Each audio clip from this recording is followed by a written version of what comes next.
What's up everyone, John Rettinger from Techno Buffalo here. The holidays are quickly approaching, and one of the items that are perhaps high on your list of things you want to receive or maybe you want to give to someone is a new smartphone. But there are a ton of choices out there, and it makes it hard to pick the best one for you. So in an effort to make that easier, I'm going to run through the top 3 smartphones on each of the 4 major US carriers. Let's get started.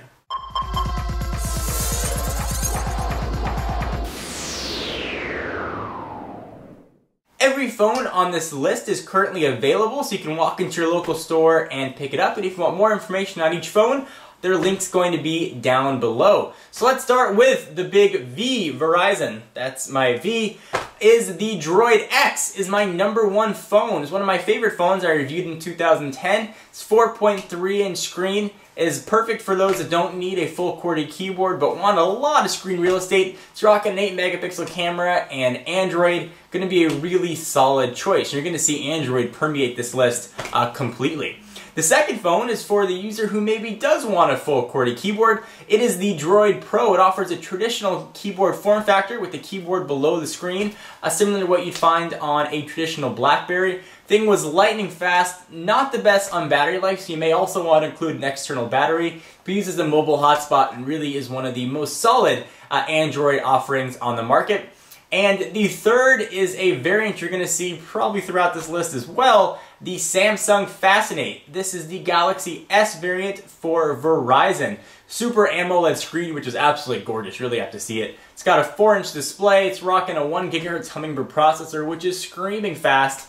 Again, if you don't need a full QWERTY keyboard and you want a little bit smaller than that 4.3-inch form factor, the Samsung Fascinate is an awesome choice for the Verizon wireless user. Alright, let's jump over to the nation's largest GSM carrier, and that is AT&T. #1 on this list should probably not be surprising to anyone, and these phones are not in any particular order, just the top 3, is the iPhone 4. It's running iOS, all the apps that you've come to know and love, the gorgeous Retina display, front-facing camera for FaceTime, rear-facing camera for normal pictures. It's a fantastic phone. A lot has already been said about it. You probably know the iPhone. It's definitely on the recommended list for AT&T. #2 is the Samsung Focus. It is a Windows Phone 7. It's got that same gorgeous Super AMOLED screen on the Galaxy S series of devices. It's got a 4-inch display, 5-megapixel camera. I really like Windows Phone 7. It was actually one of my biggest surprises of 2010. The live tiles really do add additional functionality to the phone. You don't have to sort of dig through menus to get your information. And it's only going to get better as new updates get pushed out. So the Samsung Focus is the #2 phone I recommend to give or receive for AT&T. And the third is a Galaxy S variant. This is the Samsung Captivate. Similar to the Fascinate for Verizon, it's got that gorgeous 4-inch Super AMOLED display, Hummingbird processor, and again, very, very, very quick.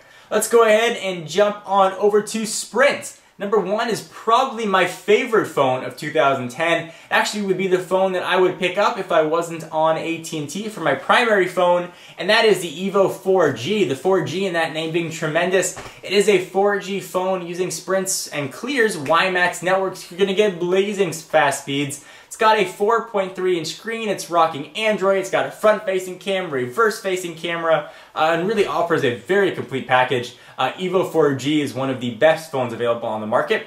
Next is the Epic 4G, and this is that Galaxy S variant once again, this time for Sprint with a little bit of a trick up its sleeve. This one offers a full QWERTY keyboard that slides out in landscape orientation. I wasn't the biggest fan of the keyboard, but if you do want that full tactile feel of a phone, actually a real keyboard on a phone, the Epic 4G is going to be a great choice, and you are going to get that 4G speeds and all the rest of the awesome Galaxy S stuff, including the Super AMOLED display. Next is the Blackberry Bold, the 9650. It's a Blackberry, and you're not going to get some of the best web browsing experience. You're not going to get the most intuitive user interface. What you are going to get is probably the best email client known to man. Push emails are going to come through like a breeze. You're going to get great battery life. You're going to get a really, really solid keyboard, and you're going to get a fantastic all-around package. Blackberries are popular for a reason, and they do a lot of things very well. So if your user on your list is very email-centric, the Blackberry Bold for Sprint is going to be a great choice. Let's go ahead and jump over to T-Mobile. The number one choice is going to be the HTC HD7. Windows Phone 7, yet again, it makes a comeback. It's got an awesome 4.3-inch screen, so it's nice and big. It's got a dual LED flash. It packs a lot of cool Windows Phone 7 features, and if you haven't checked out Windows Phone 7, I definitely recommend that you do so. The number two choice, probably not surprising, is a T-Mobile G2, bringing Android back to this list. It's got an awesome 3.7-inch screen. It's got a surprisingly fast 800 MHz processor, which is the second generation processor. The software is really optimized for the hardware, and this thing is an absolute screamer. Not to mention HSDPA+, so you're going to get really, really fast data speeds and a fantastic QWERTY keyboard in the landscape orientation with the kind of cool slide out. So in case you are looking for that type of phone, the G2 is going to be an awesome choice for you. And the third choice, probably unsurprisingly, is T-Mobile's Galaxy S variant, the Samsung Variant Vibrant. You're going to get, again, a beautiful 4-inch Super AMOLED screen, Hummingbird processor, really fast speeds, and a great overall package. So Android really sort of is all-encompassing on this list.